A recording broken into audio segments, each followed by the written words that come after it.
இந்த வீடியோவில் நம்ம எதை பற்றி பார்க்க போகிறோம்னா, வாட்ஸ்அப் பயன்படுத்துபவர்களுக்கு ரிசர்வ் பேங்க் ஆஃப் இந்தியாவிலேருந்து தற்போது புதிதாக எஸ்எம்எஸ் சென்ட் பண்ணுறாங்க. அது என்ன எஸ்எம்எஸ், அது என்ன காரணம் என்பதை பற்றி தான் இந்த வீடியோவில் நம்ம டீட்டெயிலாக பார்க்க போகிறோம். இப்போ பார்த்தீங்கன்னா, வாட்ஸ்அப்பில் எனக்கு நான் பேங்க் அக்கௌண்ட் லிங்க் பண்ணியிருக்கிறதால, பேங்க்கில் மொபைல் நம்பர் லிங்க் பண்ணியிருக்கிறதால, அந்த மொபைல் நம்பருக்கு ரிசர்வ் பேங்க் ஆஃப் இந்தியாவிலேருந்து ஒரு எஸ்எம்எஸ் மாதிரி சென்ட் பண்ணிருக்காங்க. அதில் என்ன சொல்லியிருக்காங்கன்னா, ஒரு ஃபோட்டோ, ஒரு போஸ்ட் ஒன்று ஷேர் பண்ணியிருக்காங்க. இந்த ஃபோட்டோவில் என்ன இருக்குன்னா, ஃபோட்டோவும் சென்ட் பண்ணுறாங்க. அதிலே பார்த்தீங்கன்னா கேஒய்சி அப்டேட் செய்யுங்கள் சொல்லி மென்ஷன் பண்ணிவிட்டு, உங்கள் வங்கிக் கணக்கை இயங்கும் நிலையில் வைத்திருங்கள், உங்களுக்கு அருகில் உள்ள கிராம பஞ்சாயத்து முகாமுக்கு செல்லவும், ஜூலை 1 முதல் செப்டம்பர் 30, 2025 வரை இதற்கான முகாம் நடைபெறும் சொல்லியிருக்காங்க.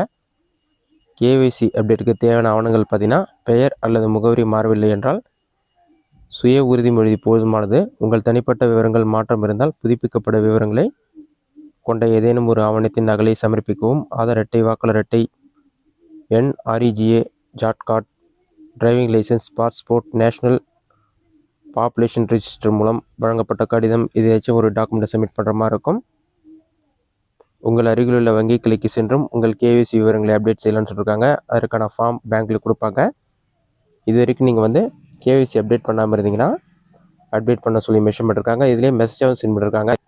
இந்த ஃபோட்டோ கீழே மெசேஜ்லேயே முக்கியம்னு சொல்லி, உங்கள் வங்கி உங்கள் கணக்கு இருக்குமாறு கேஒய்சி தேவை என்று உங்களுக்கு அறிவித்ததா, உங்கள் வங்கி கணக்கை செயலில் வைத்திருக்க தயவு செய்து கேஒய்சியை புதுப்பிக்கும்னு சொல்லி மென்ஷன் பண்ணியிருக்காங்க. கேஒய்சி எப்படி புதுப்பிப்பது சொல்லிட்டு மென்ஷன் பண்ணிவிட்டு, உங்கள் அருகில் உள்ள வங்கி கிளைக்கோ கிராம பஞ்சாயத்து முகாமிற்கோ செல்லவும்.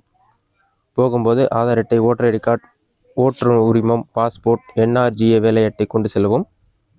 விவரங்களில் எந்தவித மாற்றமும் இல்லை என்றால் சுய அறிக்கை செல்ஃப் டிக்ளரேஷன் ஃபார்ம் ஃபில் பண்ணி சப்மிட் பண்ணுற மாதிரி இருக்கும். இந்தியன் ரிசர்வ் வங்கி ஒரு முயற்சி சொல்லி மென்ஷன் பண்ணியிருக்காங்க. நீங்கள் இது வரைக்கும் கேஒய்சி அப்டேட் பண்ண மாதிரி தான் பண்ணணும். நீங்கள் கண்டிப்பாக கேஒய்சி அப்டேட் பண்ணால் பேங்க்லேருந்து இன்ஃபார்ம் பண்ணிருப்பாங்க. அந்த மாதிரி இருக்கவங்க கண்டிப்பாக கேஒய்சி அப்டேட் பண்ணலாம். மற்றபடி எல்லாருமே கம்பல்சரியாக அப்டேட் பண்ண வேண்டிய அவசியம் இல்லை. இதுதான் தற்போதைய முக்கிய அப்டேட். இந்த வீடியோ உங்களுக்கு யூஸ்ஃபுல்லாக நினைக்கிறேன்.